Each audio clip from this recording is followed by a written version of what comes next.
حکومت پنجاب کی ہدایت پر تحصیل ہیڈ کوارٹر سول اسپتال ڈسکہ میں ہفتہ صحت منایا جا رہا ہے۔ ہفتہ صحت کے تحت خصوصی کیمپ لگا دیا گیا ہے، جس میں مختلف امراض شوگر، ہیپاٹائٹس، ملیریا، ایڈز کی تشخیص کے لیے ٹیسٹ فری کیے جا رہے ہیں۔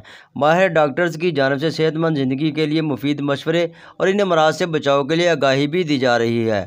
ایڈیشنل سیکرٹری صحت پنجاب راشد ارشاد نے سول اسپتال ڈسکہ میں لگائے گئے صحت کیمپ کا دورہ کیا۔ ایم ایس ڈاکٹر محمد اکرم رضا نے ان تمام کاؤنٹرز کا وزٹ کروایا۔ ایم ایس نے بتایا کہ مریضوں کو ایک ہی جگہ پر تمام سہولیات فراہم کی گئی ہیں۔ طبی معائنہ، تمام فری ٹیسٹ، بچوں کو حفاظتی ٹیکے، خواتین کے پیچیدہ مسائل، ٹی بی معائنہ، ویکسینیشن اور دیگر مشوروں کے لیے طبی ماہرین موجود ہیں۔ ایڈیشنل سیکرٹری صحت نے ان کی کاوشوں کو سراہا۔ اس موقع پر district health officer doctor Waseem Mirza, D M S doctor Talat Mahmood, vice chairman press club Amin Raza Mughal, general secretary Daska union of journalist Imtiaz Ahmed Mehr و دیگر بھی موجود تھے۔ Report voice of Daska.